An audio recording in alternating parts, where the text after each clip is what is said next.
we go. All right, now we're just waiting for David. Okay. Only you are the only one that joined. Oh, somebody else joined. Hello.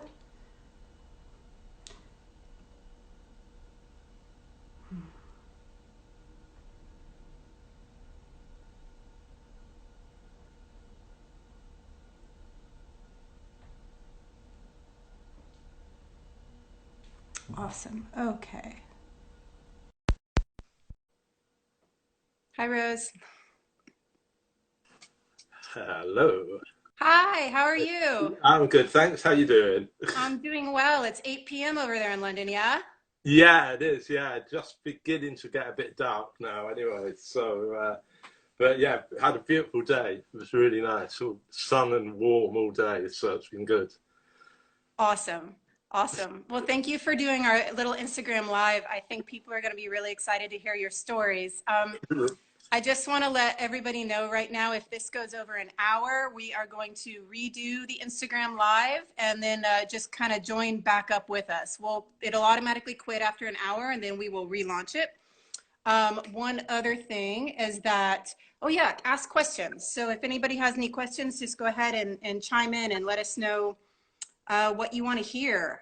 David has a lot of really cool stuff to share with us today. So I just got an email from him earlier saying that he has photographs of James Brown. So I'm really excited to see those a little bit later. So Yeah, I've got a yay. bunch of prints lying around, well, boxes of prints all over. So I might vanish off the screen for a minute or two at a time just to dig out a few prints anyway, but they're sitting around. So yeah, fire away. Anyway, let me know Yeah, what do you want to so know?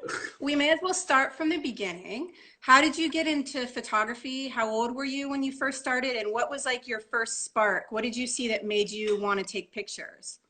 I started sort of properly when I was about 14, really. I went to like a night school in I was grew up in originally in London, then moved to the countryside with my folks, and so I went to a night school when I was about 14, doing photography of just like an evening course, and I got into it there really as much as anything, and just learning how to print, develop film, and take pictures as well. But it was more technical than anything, and I really liked that. It was really, I didn't want to stay at school basically, and I was working out how could I sort of get to leave school at an early age. So I managed to get into art college when I was 16 and doing photography. So and my sister was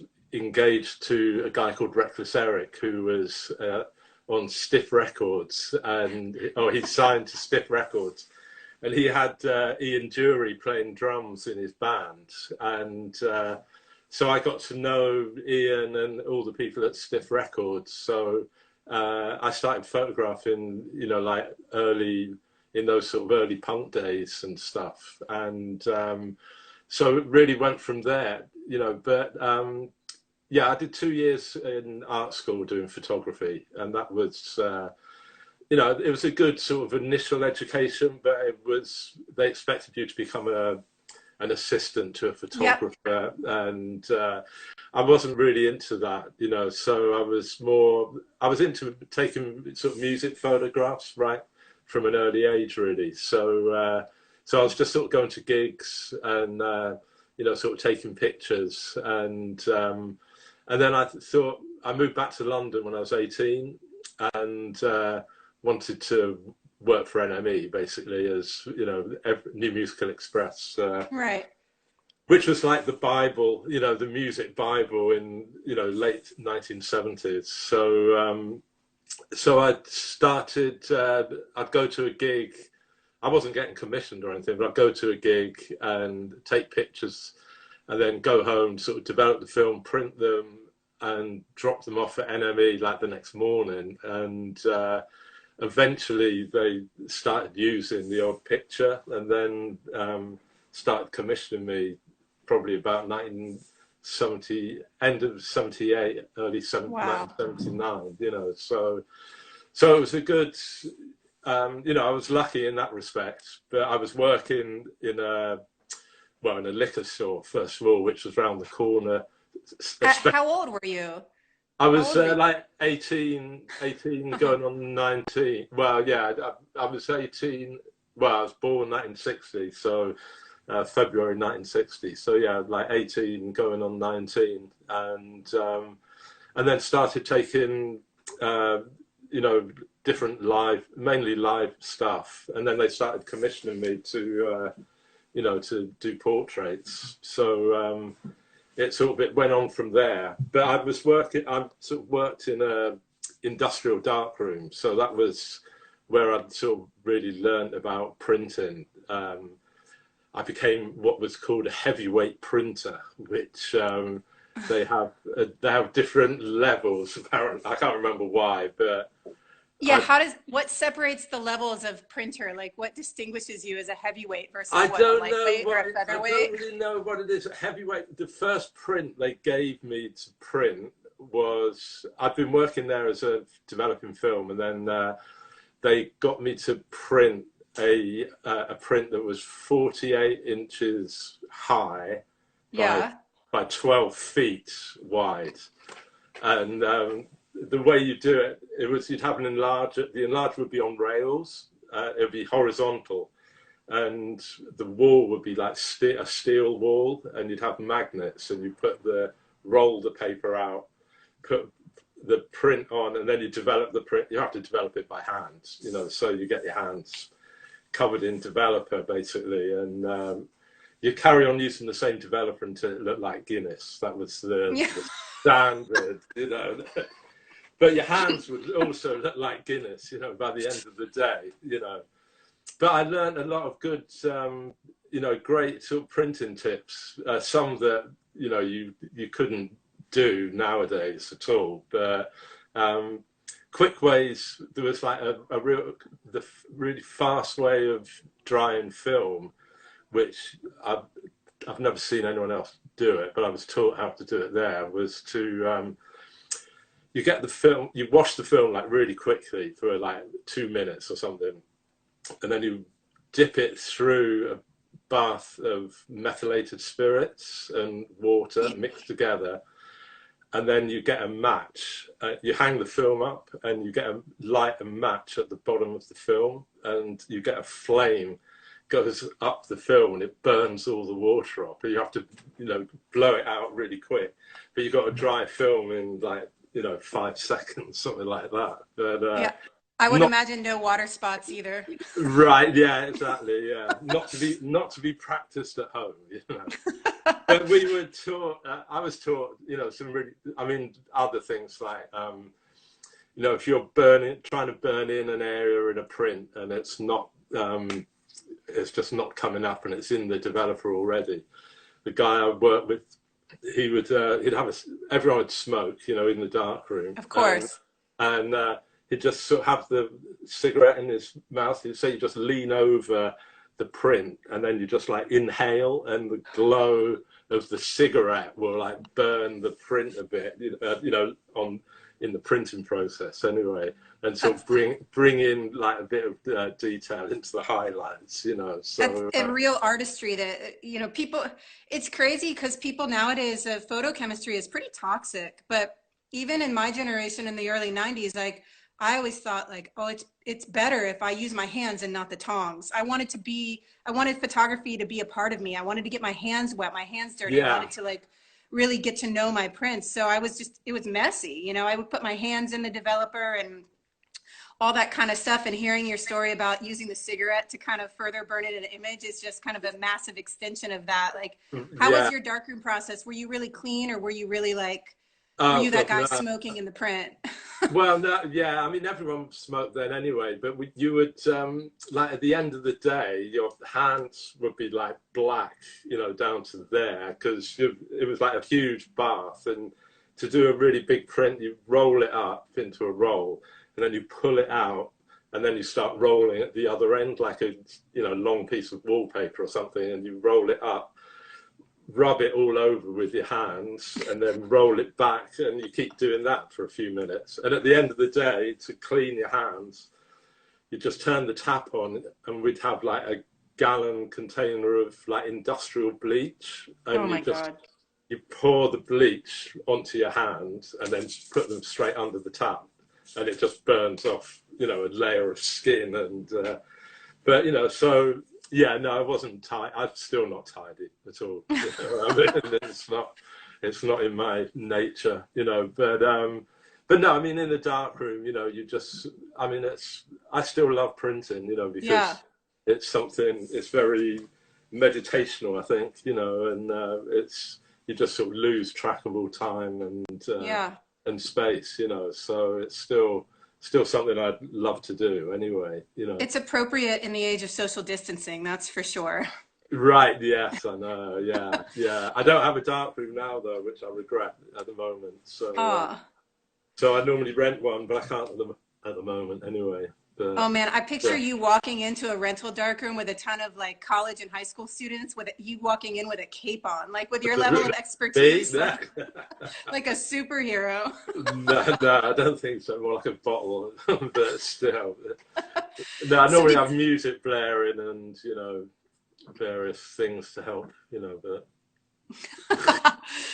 So did you not graduate regular high school? Did you just go to art college and was like screw high school, or did you? They do. It's a bit different in England. You know, you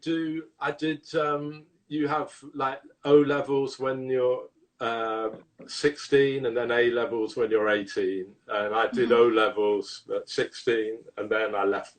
You know, well, I got into art school, so I didn't have to do anything more. So they don't really say graduation or, you know, anything like that.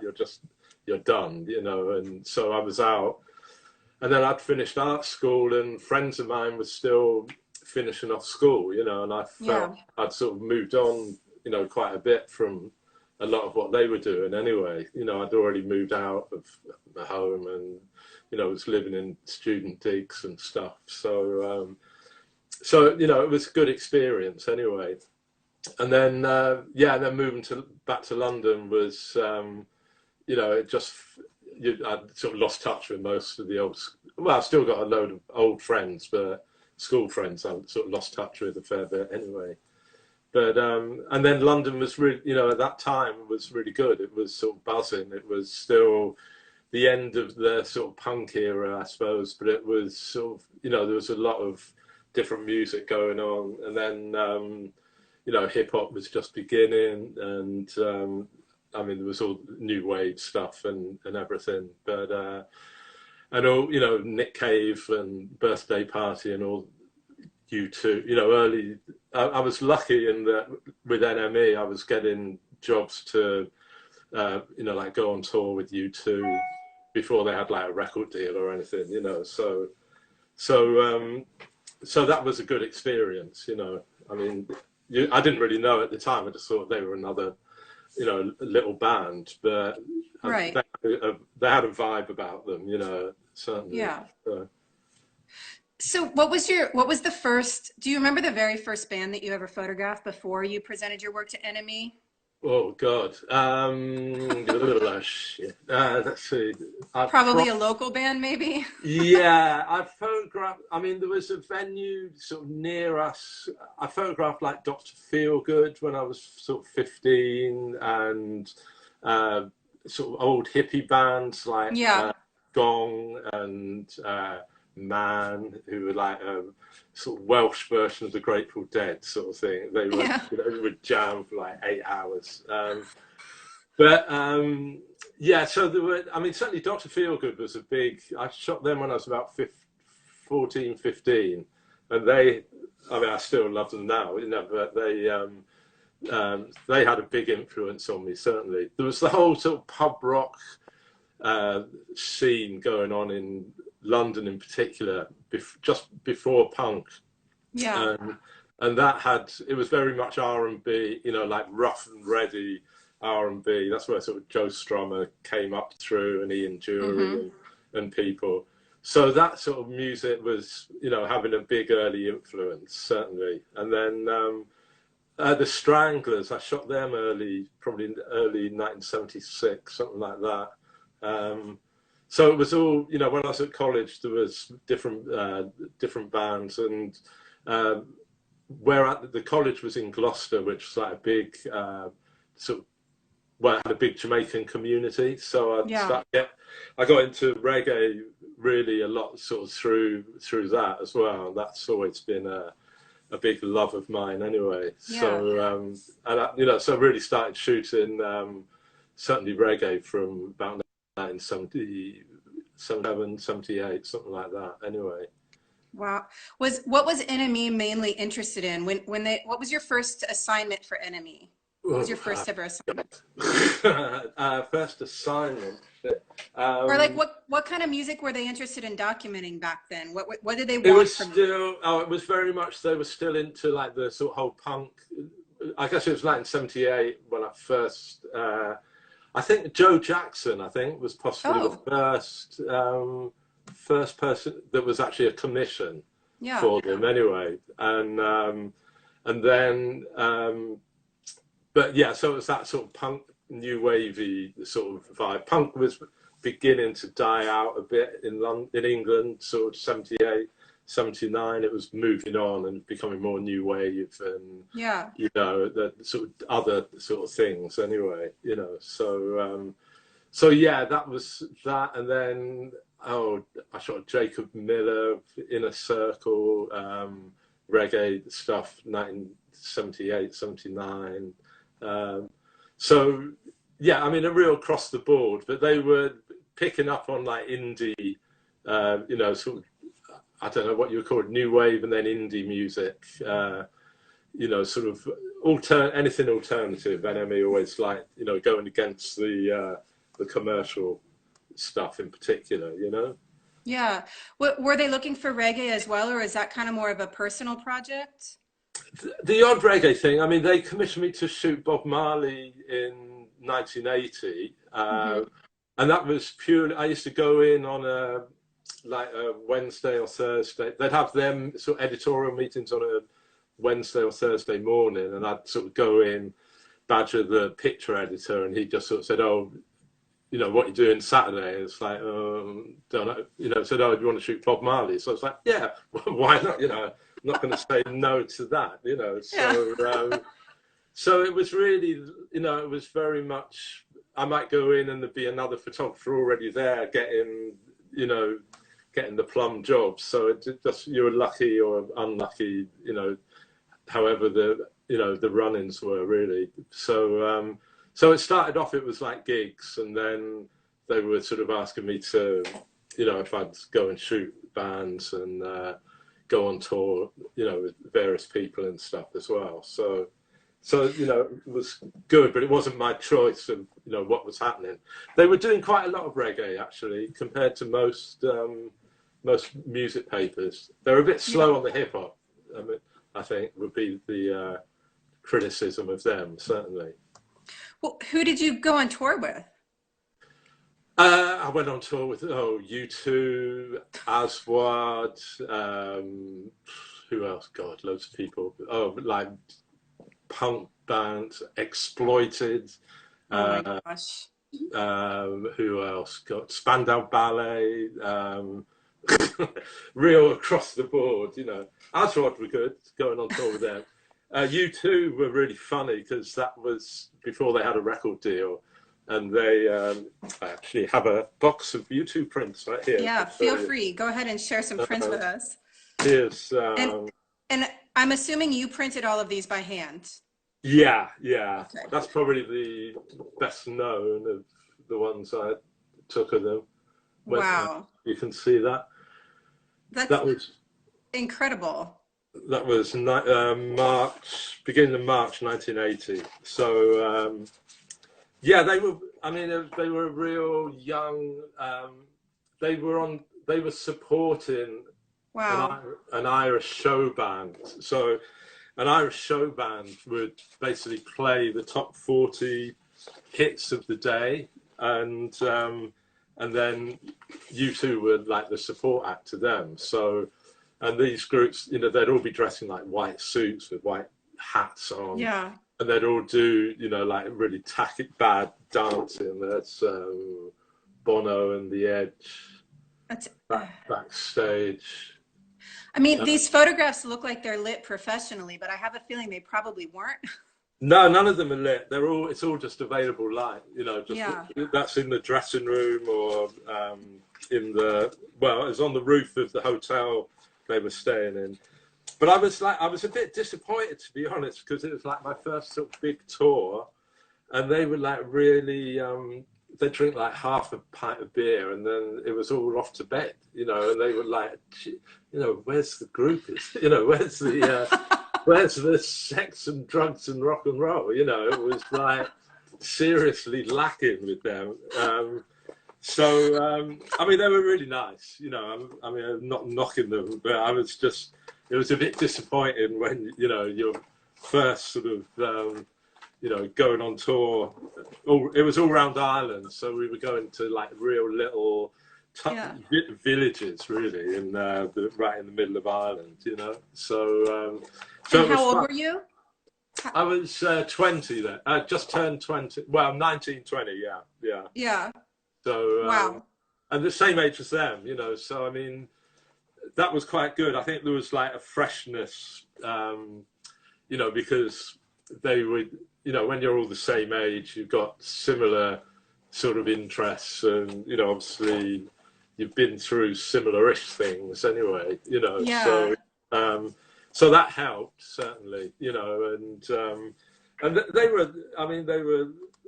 Bono already had like a real presence about him. He was very much the leader.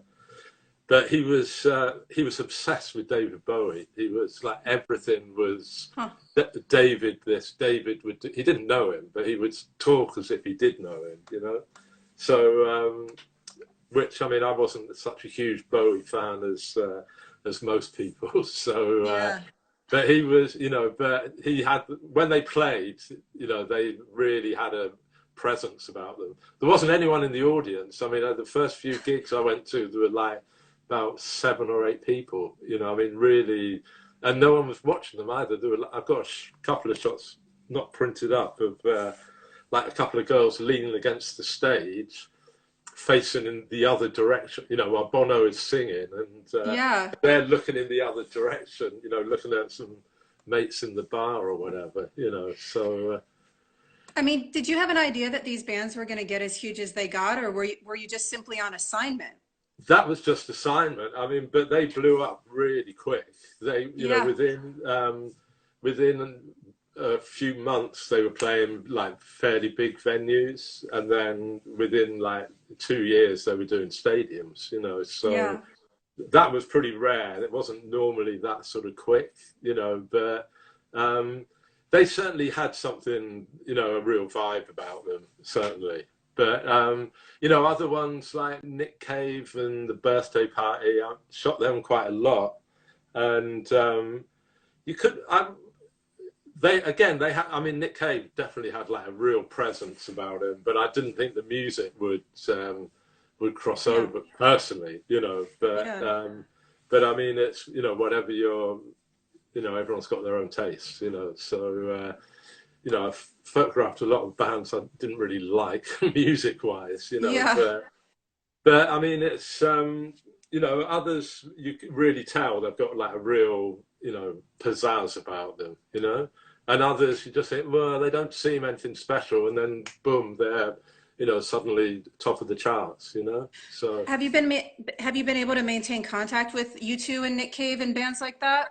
No, not really. I mean, at the time, well, you know, with a few of them I was, but no, not really. They move on, you know, so quickly. I mean, that sort of stuff is not, you know, I haven't bothered. And, you know, I mean, I've said hi to a few, you know, different people over the years, but not, I haven't really kept close with them. You know, a lot of the time they're being photographed so much, they wouldn't remember anyway, you know. Bono remembered, apparently, all the shoots that we did and all the venues we went on. He was chatting with Paul Morley, the journalist I went on tour with, and he remembers, you know, they keep scrapbooks of everything. You know, they're real archivists, Yeah. which is really good. You know, I don't at all myself, but you know, it's good that someone does. Yeah, it's pretty incredible that someone who has some of the oldest photos of an internationally famous band is just the kind of a difference between their notoriety and your notoriety. But the images that you capture are they're kind of they're forever. It's like the sum is greater than its parts. You look at those images, and it's not only just an image of a young Bono or a young The Edge, but you know, it's an image of time. You can feel all of the differences in the time period as well when you look at those photos. It's pretty incredible. I think as a photographer, when you take pictures, especially when you're on assignment, you just want to do the best you can. And then as time goes on, time chooses which images of yours, you know, are Right. important, you know? Yeah, sure, yeah. There was a real innocence then, I think, as well. And also, I mean, one of the main things I think then compared to now was that you didn't have to deal with record company people, or you know, sort of, you didn't have stylists or art directors or anyone. You know, I was never briefed as to what they, you know, NME wanted or anyone else. You know, I was just given free rein, you know, to, as long as you got decent shots, that was it. So you know, and often you might have 5 minutes with someone, you know, or less. You know, I mean, James Brown, he gave me a minute to photograph him, and I waited 12 hours to photograph. And I said to him, the photos will only take a minute to do, you know, like just off the cuff like that. Yeah. And he said, all right, you stick to your word and I'll stick to mine. And he sort of goes, all right, go. And, you know, timed me. And, you know, 60 seconds was up. I was thrown out of the dressing room. And he had his hair done 4 times that day while I waited for him in between, you know. So, you know, there's not many people I would wait that long for, but Right. Mr. Brown, you had to call him Mr. Brown. Do you have the images that you shot of Mr. Brown handy? Yeah. Here we go. Yep. Somewhere. What year did you shoot these? That is. Whoa. That's James live. Wow. 85. Wow. September 85, I think. So that's no flash on that, right? No. Yeah. That was for sort of photographic nerds. I mean, we would.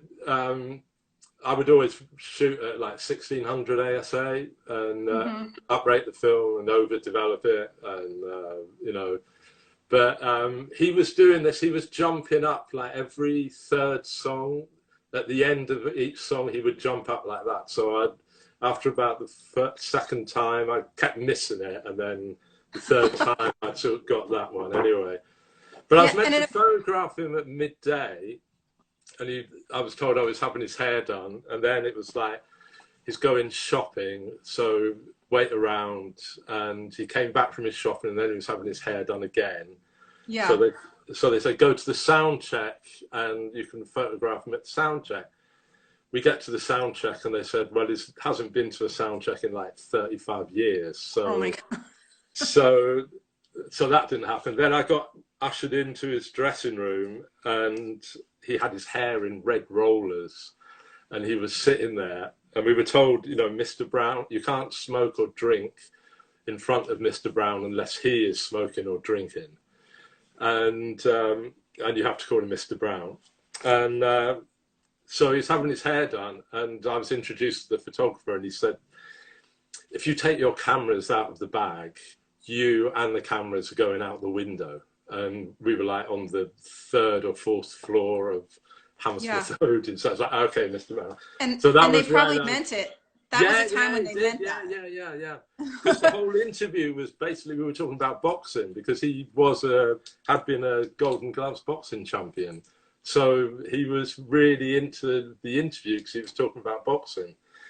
So anyway, so then he was about to go on stage. So I said, you know, can I take the photos? It'll only take a minute to do. And that was when he said, I'll, you know, stick to my promise. So then after the gig, he had his hair done again. So that was at least 4 times that day he had his hair done. And then I was ushered in, and so I got that. Wow. But that was basically at the beginning, he had mirror shades on, and he was holding a rose up to his face. And it was like, Mr. Brown, can you like lower the rose a bit more? And then, can you take the shades off? And he took the shades off. I took that picture, and then he said, get out. So, you know, I just got the one picture without sunglasses on, you know. So, so he was. That's a common challenge for us photographers, by the way, is getting the subject to remove their sunglasses. That's common. I know. Yes, I know. Yeah. Yeah. But, the rare person will look better with sunglasses, but most people you want them without. But here and there, right, they look exactly. Okay. Yeah. Here's another of my faves. Just going through my box. There's George Clinton from about the same time, 85 as well. Yeah. Yeah, that's incredible. I asked him whether he still took drugs, and around this time anyway, and he said to me, only when I'm working, and I'm working all the time. All the time. Yeah, so I thought that was very good. But he's a real sweetie. It's George anyway. Yeah, you clearly have a really a natural talent for seeing light. That I feel like not everyone has, and some people have to spend years learning it. What were some of the photographers that you loved when you first started shooting, when you were 14, 15 years old? Was there anybody that you really admired? Yeah, not so much music. I mean, there were a couple of photographers at NME, Chalky Davis and Penny Smith were 2 photographers I really admired who worked there.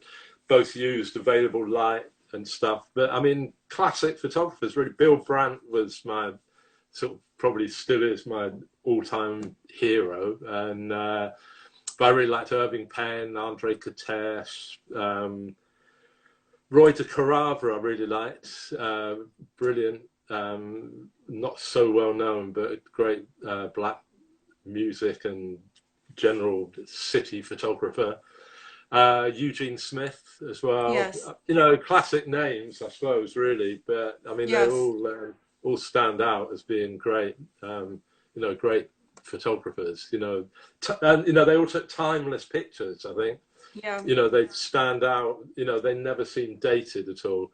And most of them used available light a lot. You know, Irving Penn was using Northern Light, and I think, you know, you start, that's I think what I've always enjoyed, you know, developing film and printing is that you learn how to improve your photographs by doing that, you know. So, you know, if you realize your negs are really thin or dense, you've got to sort of compensate, you know, work out how you can improve it. And, you know, light is the thing about photography, really. So if you know how to, you know, use sort of daylight, I would always use that. I'd very rarely use flash if I had to, unless I really had to.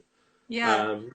And if I did, I'd try and, you know, be a bit more, you know, try and use it in creative sort of ways and stuff. Yeah. You know, rather I wanted.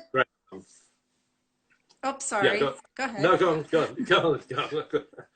I want you to talk about the Nick Cave picture, but first somebody's asking, what was your favorite camera to use?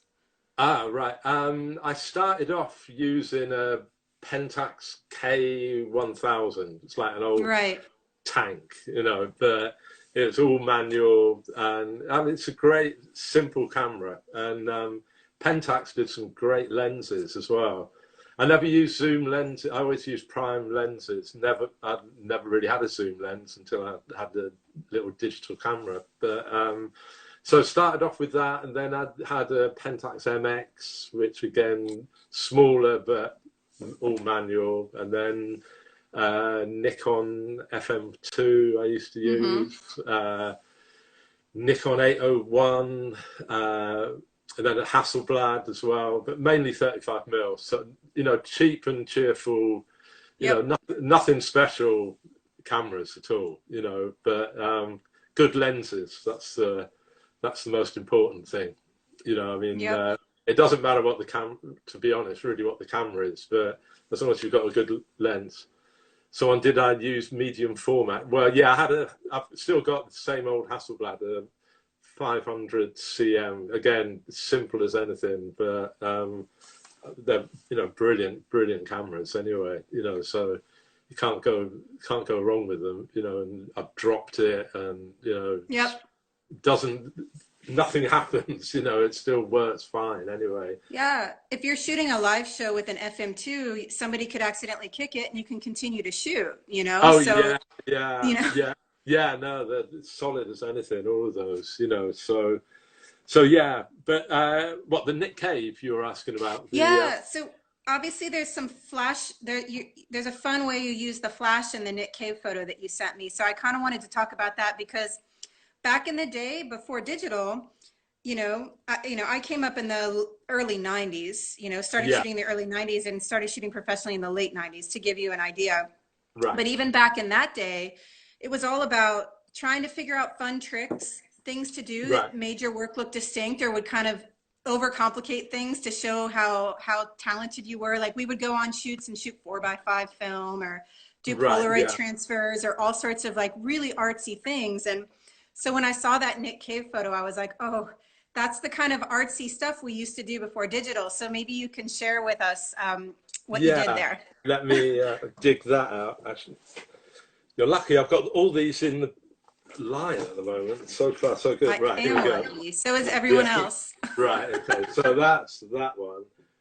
Yeah, so hold it up a little bit so people can see that Nick is actually holding the flash that's illuminating his face. Yeah, so I did it. I tried this a few times, and with different people, and he was the best, probably the best at doing it. It was, so basically I had the flash. It's a Vivitar 283 flash gun, and it's on like a long lead, so it's attached to my camera. Yeah.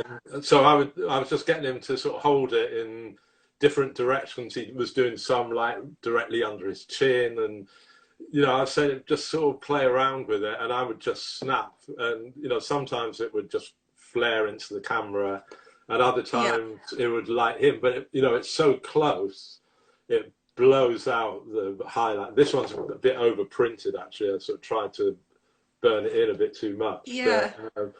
But yeah, so I didn't, you know, again, because it's film as well, you don't know what you're going to get at all, you know. Right. So until you develop the film, you know, and then it's like, oh right, well, worked out better than I realised, you know, or not, as the case may be. But well, that's one of the birthday party.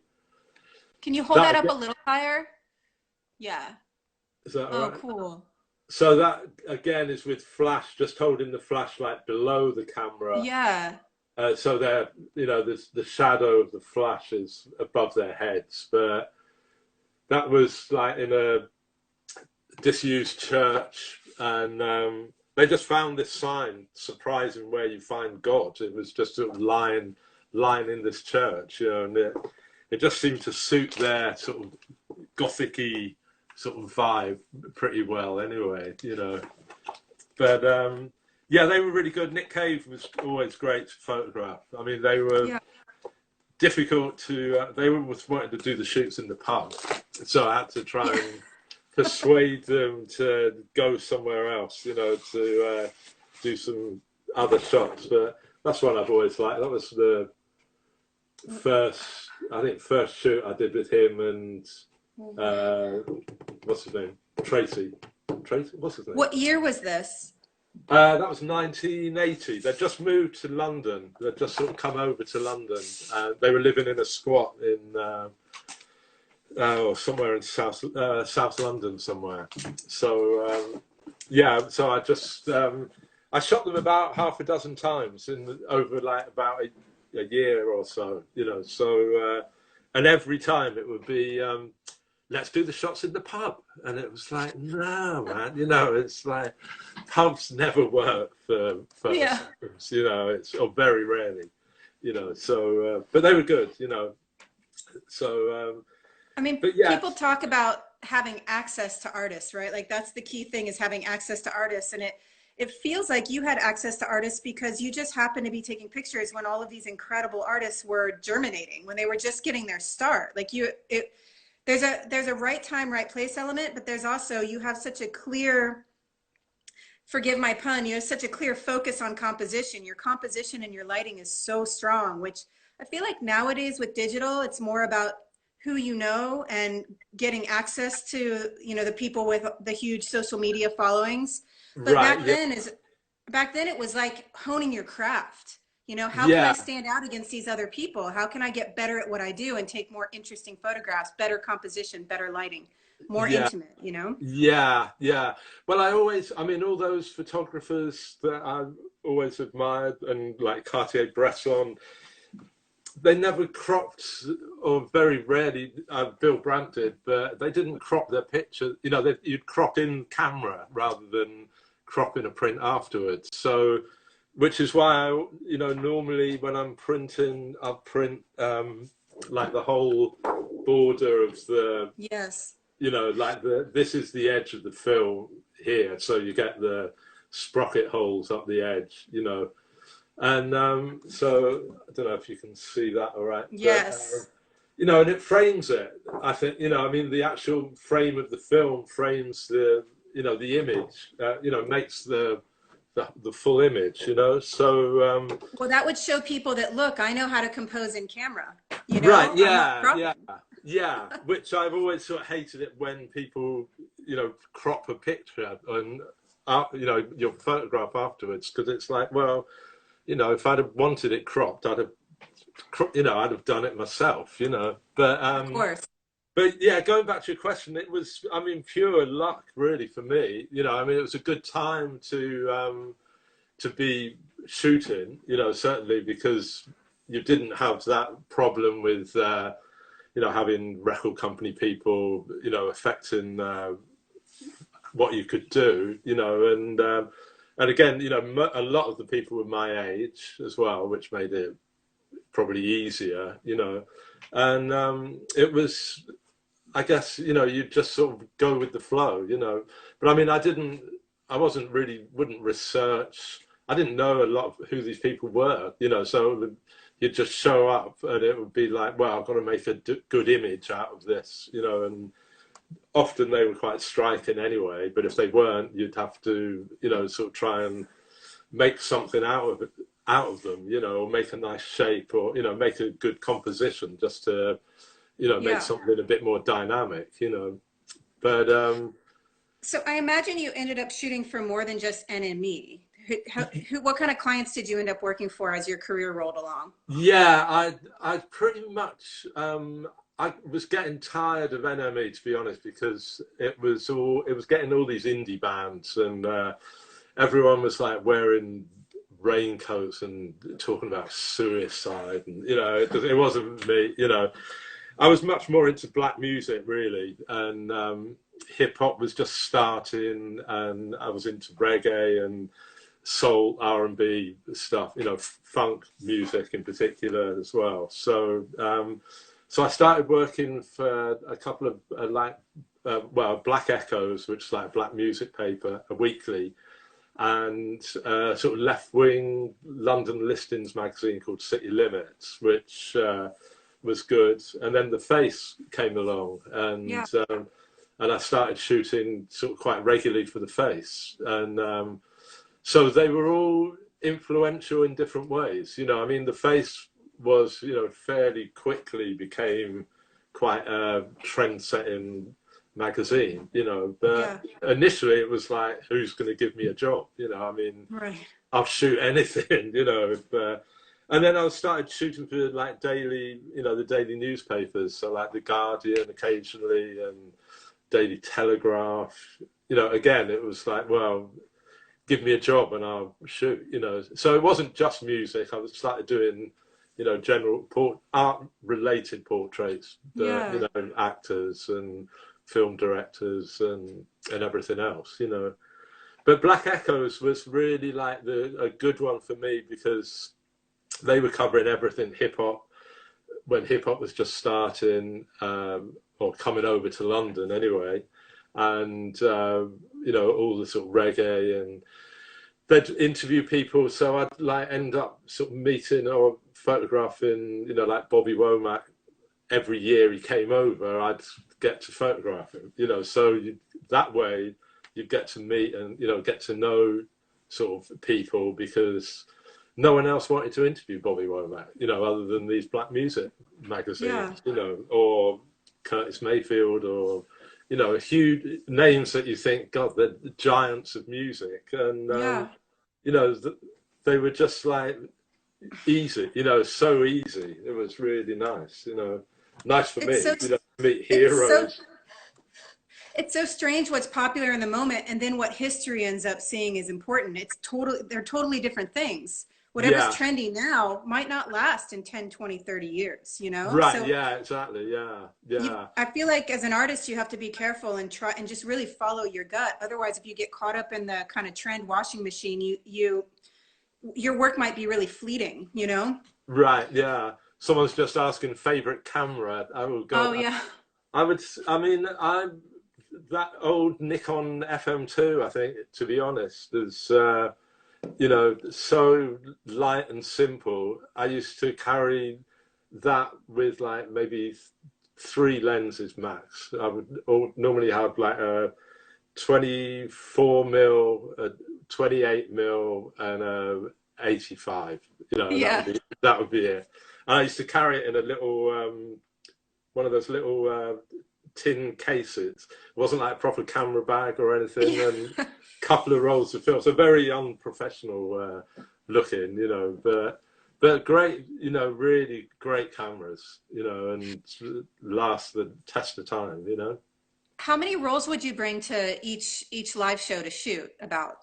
Oh, live show, really, I would normally shoot like 1 roll, maybe 2 rolls max. Wow. But I mean, maybe that James Brown, I think I shot 2 rolls. That's crazy. In total. But yeah, no, I mean, because they didn't pay, you know, like NME, they didn't pay you any expenses at all. The only money, you weren't paid, you were only paid for the photograph that was printed. So if you know, you had a picture like that big in NME, you'd get like 20 quid, you know, $30 at the most, you know, which even back then wasn't much, you know. But so you know, you couldn't afford to. Normally I'd shoot 1 roll, develop it, and give them like 4 8 by 10 resin coated prints, you know, and bash them out, and they could choose, you know, give them a vertical, horizontal, you know, at least 1 of each, so they've got a, you know, layout wise they can choose, you know. But yeah, no, hardly ever, because also as the time went on during the 80s, they changed where you could only shoot the first 3 songs in a gig. With James Brown, I shot the whole show.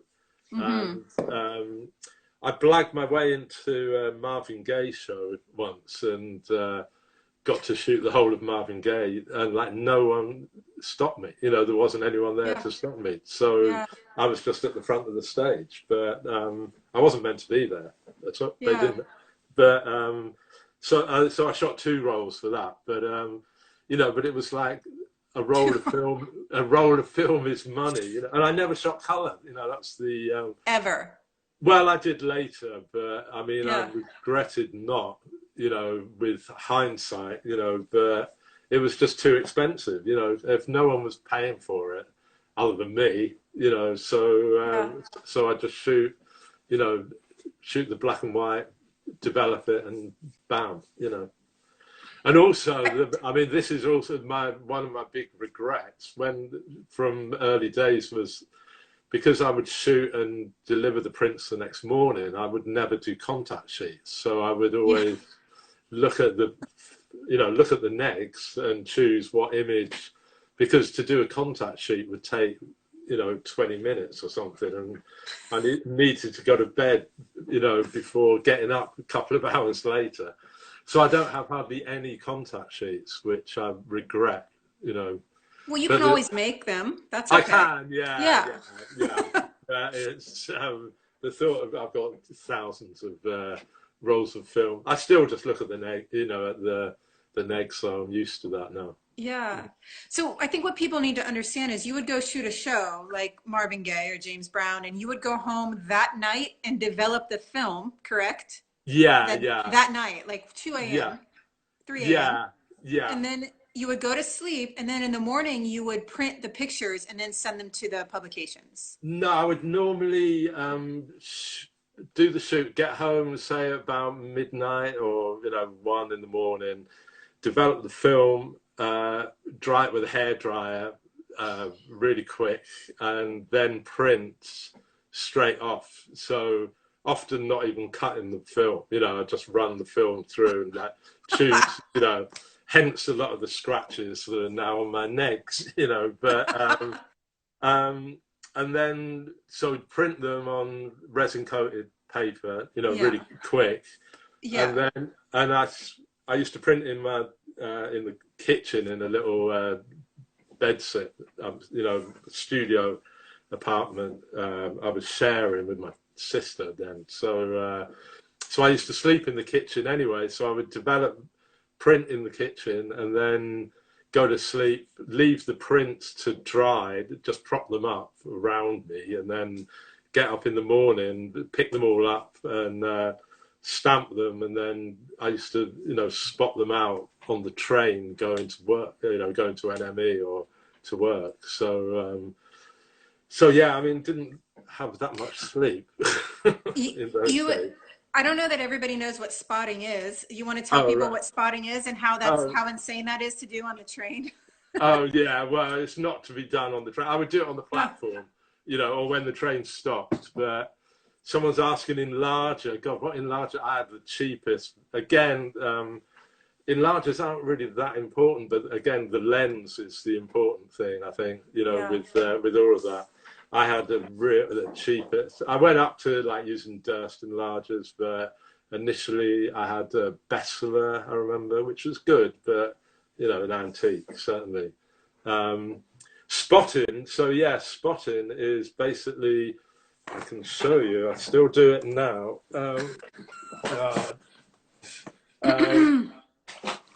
All right. So you basically have a very fine brush here, if people can see it, and I have various dried up old ink. Mm-hmm. I always use spit. I mean, why not? It's handy. Yeah, just dip it in, and then I'd use my thumb to check the level of how black or grey it is, and it's just the little dots and dust and hairs and whatever. You just do tiny little dots or spots to just sort of fill it in. And because most of my prints are very grainy, it was it's pretty easy, actually, normally pretty easy anyway. Helps if you don't have dust or spots on your prints, but that's never happens. Right, exactly. Yeah. Also, I mean, with the printing, none of them are it's never a straight print either. I mean, I'll always dodge and burn, parts of the image. So it's very rare that you get a straight flat print, which is just like an exposure, It's normally you're sort of burning and dodging, just using hands, but just to improve or, what you like anyway. Printing is a little like creating a painting. It can be, like you said, doing the burning with your hands or the dodging or you can obviously cut out shapes of cardboard to do that same thing, but if you do it right, then you can really create kind of a surreal beauty in your image that didn't necessarily exist before. Right. Yeah. And it might be kind of a old school thing to do. I don't think digital photographers are really aware of that kind of concept, how you can manipulate the photo into something else, Right, sure, yeah. Someone says, what speed film was I using?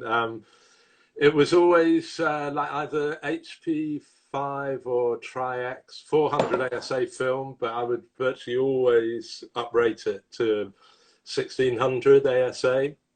So it's basically underexposed. So you then you develop more, give it more development time. So particularly photographing black musicians, you know, black skin in a dark environment. You know, it's just to get the tone. I think, you know, I always prefer to do that anyway. So Yeah. Occasionally I'd do it up to 3,200, but not often. That's sort of, you're really pushing it, that you're at the edge of getting serious grain then, you know.